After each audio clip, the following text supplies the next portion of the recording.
So I'm going to be quite practical rather than theoretical and abstract about the existential nature of life as being uncomfortable.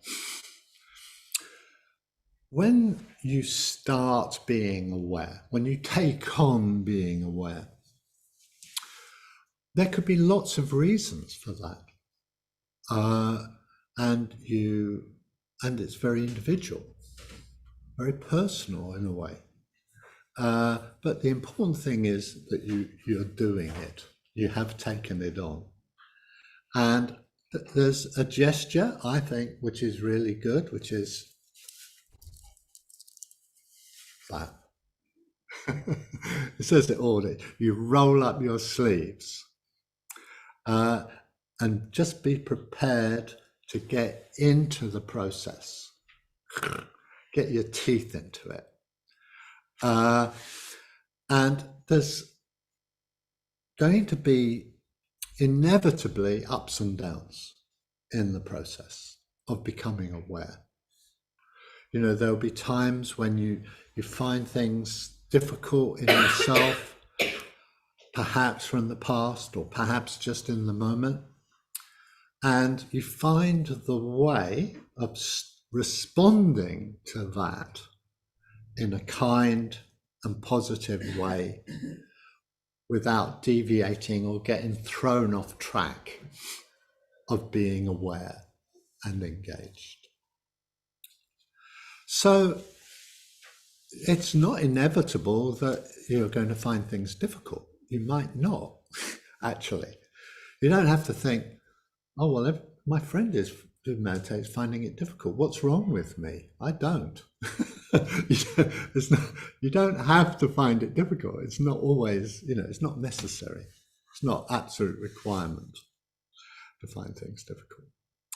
And when things really, you're enjoying the aliveness that comes with awareness. You enjoy and relish even the learning process of learning about yourself. What helps, what doesn't help, what messes you up in your decisions and what doesn't.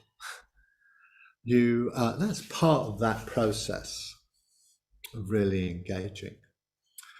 And part of it is actually enjoyment is an important part, even though the general theme is discomfort and suffering. Actually, when you are engaged in the process of being more aware and meditating and being more mindful, you can enjoy life more.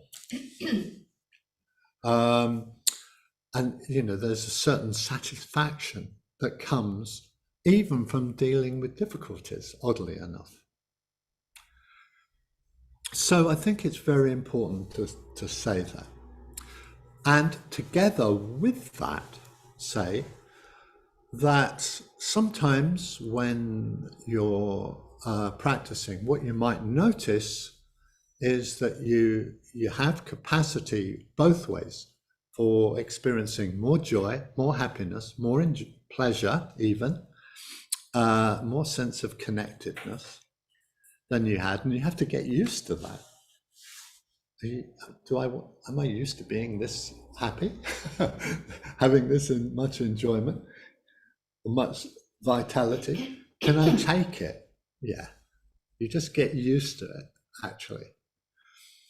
And on the other hand, sometimes when you're in the process of becoming aware, you realize that you can take on an awareness of your own suffering and others' suffering more easily. You become, as it were, more sensitive. I heard a brilliant analogy of this when quite early on, that is the relationship between a little hair being on your hand, is when you're not that aware, you just it's just a hair on your hand, you might not even notice it. But as you become more sensitive, to people's suffering and your own suffering, it's like a hair in the eye, which, well, you know what that's like. It's not at all pleasant. But, you know, you, in a way, you just get used to that, you know, and you can take that and you get capacity for taking on that people do suffer. I mean, a friend of mine just came back from a trip and he had had a taxi driver who was Ukrainian. And as my friend was telling me this morning over breakfast, he was virtually crying, you know, just to hear this man's story. And there is suffering around, you know, it's awful what the things that are happening sometimes. But it's not just that, but your ability to stay in touch with your metta, your kindness, your optimism, your enthusiasm for practice, sort of in a way soften and ameliorate that suffering. So it's not just a hair in the eye. Yeah. So that's a general phase that you can go to. That it just might get difficult for a while. So there are a couple of practical ways that I wanted to talk about in terms of the ways that you can help yourself in a way to avoid unnecessary suffering. So one is really simple and obvious in a way. Notice if you overcomplicate things, overthink things. And if you do, find a way of pulling back from that so that if something is really straightforward and uncomplicated, just keep it simple and uncomplicated rather than adding complication to it, which makes life more difficult, actually. Then there's energy efficiency. And I don't mean gas and electricity. It's like you notice your ups and downs in terms of your vitality, your energy levels. I actually personally like to think of it like a battery. And that when my battery is running down, it's like that ever-ready ad where the rabbit just starts to go with the symbols and just stops. So awareness actually helps you notice when you're running out of energy. And what that does is you can make a choice to just stop if you can, and not just push through that, you know, when the red light comes on, low energy or low battery, but not push, because you just drain yourself and then it's more difficult. So you take the time to rest and recuperate, and it might be short. You might just need 10 minutes, you know, or 20 minutes or whatever, or in some cases a bit longer. But the principle is you notice this rhythm of your energy and you respond to it. And you know, I think a lot of people over push. There's quite a few nods in the room. And it's a real learning point, you know, and it's good to talk about, you know, how do you know, become aware of the over push? It's a habit, actually, very often.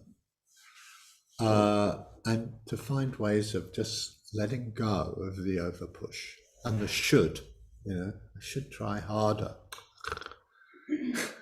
let it go, find a different way of approaching the energy levels.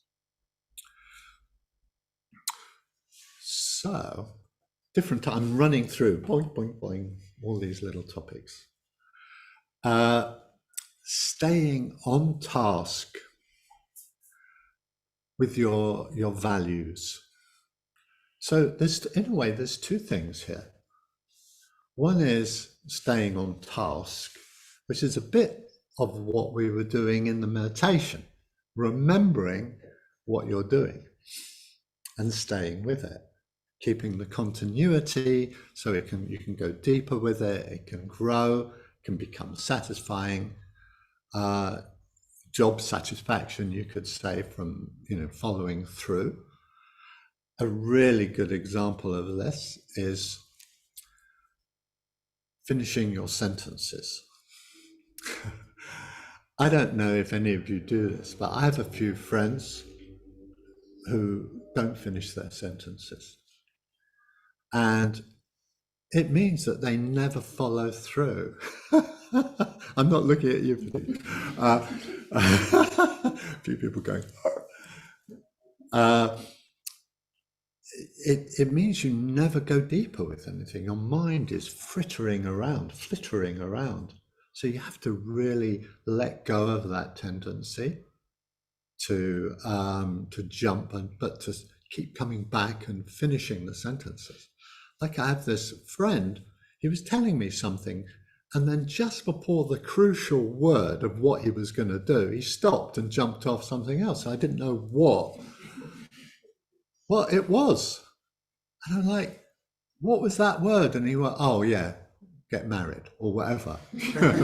What? Yeah, that's useful information. Come on. So it's keeping on task, following through, staying with. And notice when you say, you know what I mean? No, no idea what you mean. Explain. So if you notice that you're saying, you know what I mean, just check that you have actually explained. I feel fine. You know what I mean? No, what do you mean? What does that mean? But this little rider to staying on task, which I put in with your values, I think it's quite profound. So we do things that fit what matters to us, what is important to us. And I think this is really important, that you don't just do things because you have to, or someone told you to, but does it fit your values of what matters? And this actually is a really big learning point. You find out for yourself what matters to you. So I meditate every morning, for an hour, and because that matters, and I stay with it and keep the continuity through the meditation. You see, the two things come together there. It's not just because good Buddhists meditate. It's not. It really is not. It's because it matters. It has I know that, over the last 50 years, it's had a huge effect on me, a positive effect. And that it's worth it. It's worth the effort, even in the winter, getting up from out under the duvet. It's worth it because it matters. Okay, simple one. In a way, connected to that is avoid multitasking. I know, I know, people are starting to get nervous now. But just a little bit of multitasking? No. When I'm doing online mindfulness classes with companies, you can see they've got like 3 screens up. And I just, trying to train them to turn them all off and just have the one screen. No. And there's something really important about that as an analogy internally, that you have the thing that you're paying attention to, the idea that you're following, the communication that you've got with somebody, and you don't multitask. You don't think about what kind of sushi you're going to have for lunch or whatever. You just keep it. I hope I'm not giving you ideas. No, I did. Oh dear. Sorry.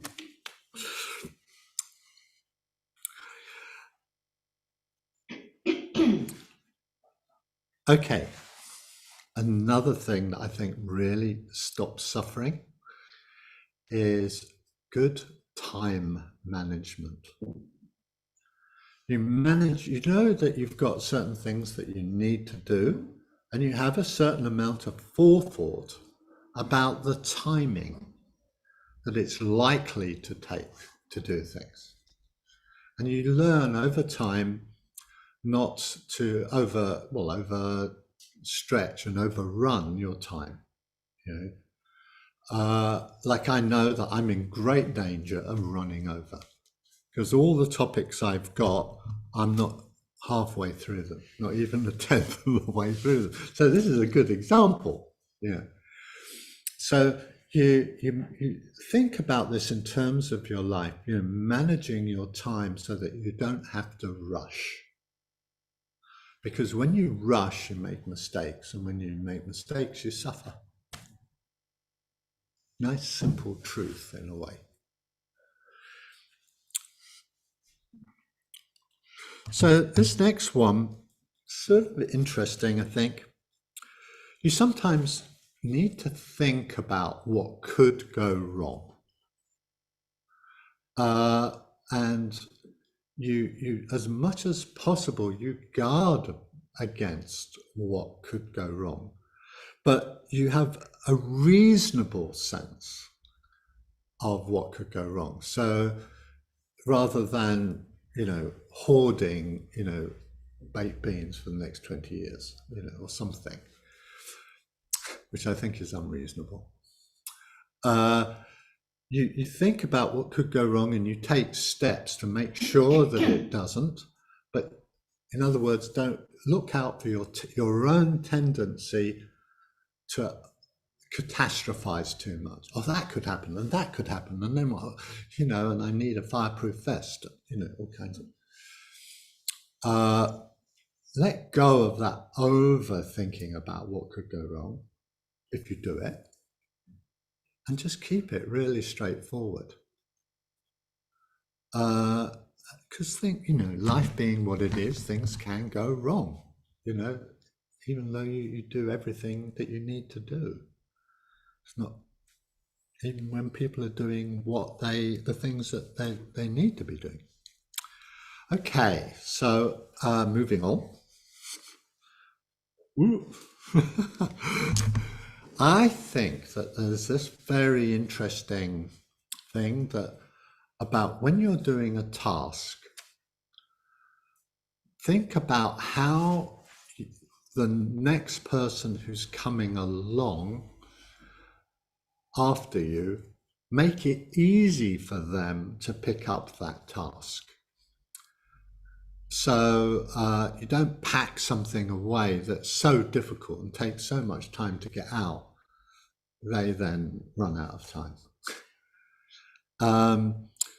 I saw a really good example, not of that, but mindfulness really makes you aware of finishing tasks. And one time someone moved into our house, and he vacuumed the house quite late. But what he did was he left the vacuum cleaner at the top of the stairs. He didn't put it away. So I come out 2 o'clock in the morning to go down the stairs with the light off. You can just imagine it, can't you? This thing. I just caught myself and didn't break my neck, you know. So, but he wasn't trying to kill me, was he? No, he wasn't. He was. Damn.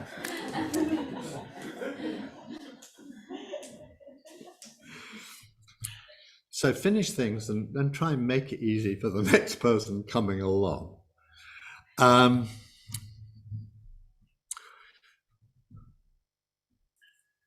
So there's a sort of little mantra, I think, that really helps, that ties in with a lot of the things that I've been talking about, which is keep going.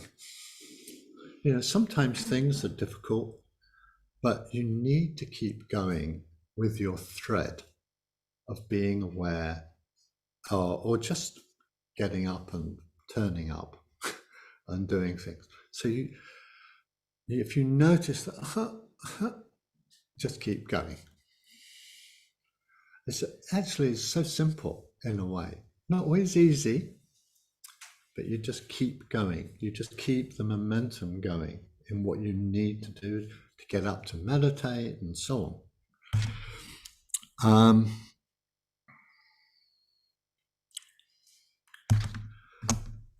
There's a one here, which is, how many more pages have I got? Oh, right. So there's a very simple little premise, which I think saves a lot of strife and problem, which is you clear as you go. Like an obvious, simple example of that is the kitchen.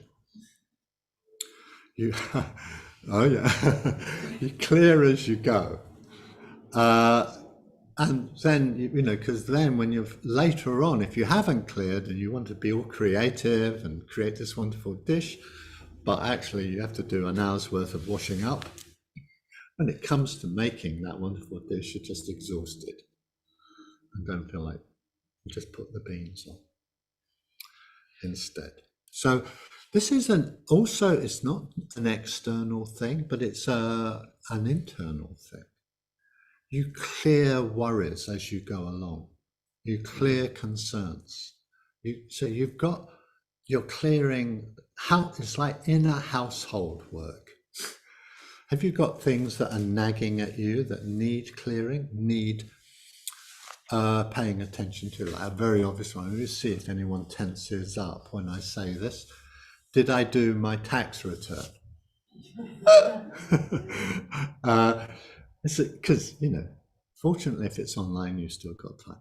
So you clear things that need to be done as you don't let them go. And this really saves a lot of suffering in the long term, a lot of strife. Oh, I'm getting there. You take responsibility for your responses to things. If something is going on or someone says something or a situation and you respond, it's difficult or hard or you don't like it, you take responsibility for that. And this avoids that terrible syndrome of just blaming and whinging. They should have. Just take responsibility for your responsibility, what you're feeling and how you handle that. And it saves a lot of trouble, a lot of problems doing that. Nearly there. Okay, I'm there, almost. So finally, wow. Finally, have as your aim to have as much a sense of metta or care, kindness, and consideration for others as possible. Just be kind, be considerate. And it's just amazing how it just makes life easier. It just does. You know, there might be some nagging voice that, oh, well, they'll only take advantage of you. No, that very rarely happens, actually. Just be kind, just be considerate. notice, this is sort of connected, but notice when someone has done something that benefits you, and feel the sense of gratitude from that awareness. But they, you really couldn't have done that without them, or, and you just feel that feeling of, well, thank you, is a real feeling. Feel that. That's really important. And people, in a way, we need to hear that. We need to hear the gratitude. So, amazing. I did it. I got through my whole list pretty much. I missed one, which is just do what you can. Do your best in the situation, and I'm doing my best. I'm doing what I can, rather than it should be better. That's a really important way of avoiding giving yourself unnecessary strife.